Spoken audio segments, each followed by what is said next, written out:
Our Earth is not an abyss. No, seriously, it's not. It seems like every day we see headlines plastered in the newspapers and media. Earth's temperature expected to rise by X degrees, and new oil fields expected to emit nearly X tons of carbon dioxide. But in the midst of such futuristic outlooks and impacts, I think what people have truly forgotten is the current real-world cost of our reckless action towards the environment. We consume and produce goods with the assumption that our planet has an infinite number of resources, when in reality, it really doesn't. Hi everyone, I'm Aryan Doshi, founder of CirFin.org, and this is episode 3 of Earth Day Every Day.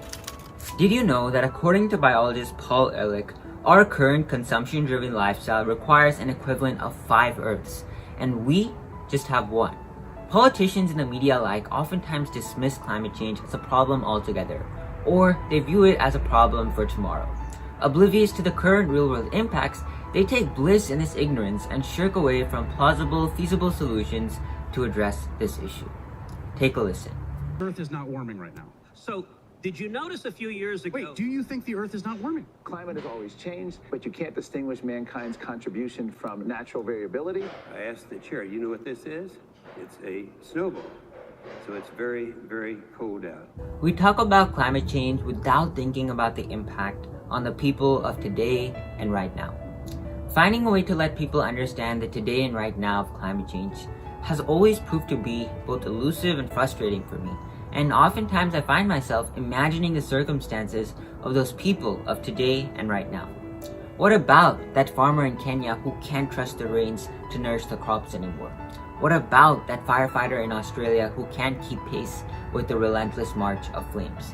What about that rice farmer in Vietnam who can neither foresee nor fight the floods and the droughts? And what about that family in hurricane-struck New Orleans, home and family life destroyed? Today, hurricanes are nearly 3 times as intense on coastlines. Fires are up nearly 320% from 1996, and deforestation is causing 4.8 billion tons of carbon dioxide emission annually.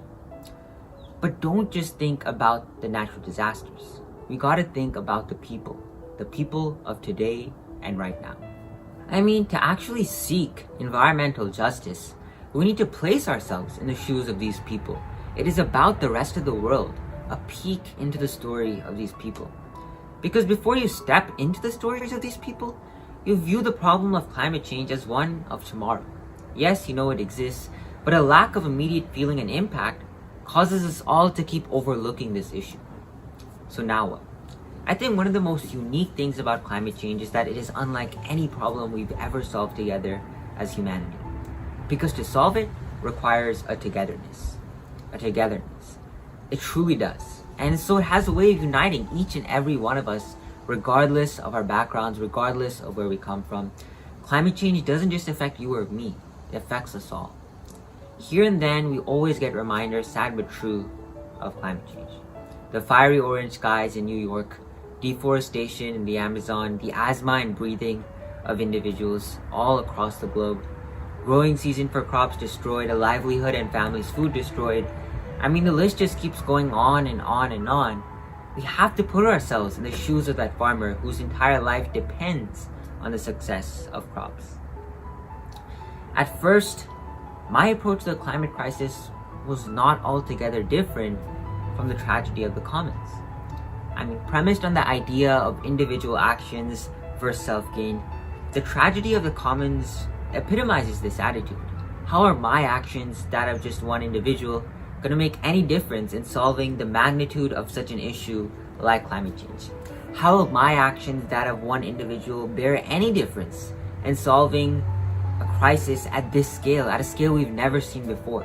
But one individual really can, even today, make a difference. And these don't need to be big dramatic changes in lifestyle. Maybe even planting a tree outside, planting a tree in the park. Amidst the billions and billions of trees worldwide, yes, this might seem small, but let me show you why it isn't. Just one mature tree has the ability to sequester 48 pounds of CO2 from the atmosphere. So just imagine that for a second. If all 8 billion people on this planet carry out that simple action, we would be on track to sequester 400 billion more tons of CO2 from the atmosphere annually. And yes, at CirFin, we like to think circular. What if I told you that trees have some of the most crucial components of the circular economy? Except rather than closing the food waste loop, trees close that carbon loop. They're like the opposite of a magnet, ready to repel the CO2 emissions we produce and take us to the circularity that we need. And don't forget, trees always start with the actions of just one individual. Stepping into the shoes of the people of today and right now, it is hard. But I feel that's truly changed and altered my perspective on the current climate crisis situation, and I hope it does for you as well. My name is Aryan Doshi, founder of CirFin.org, and see you all on episode 4 of Earth Day Every Day. Thank you so much, everyone.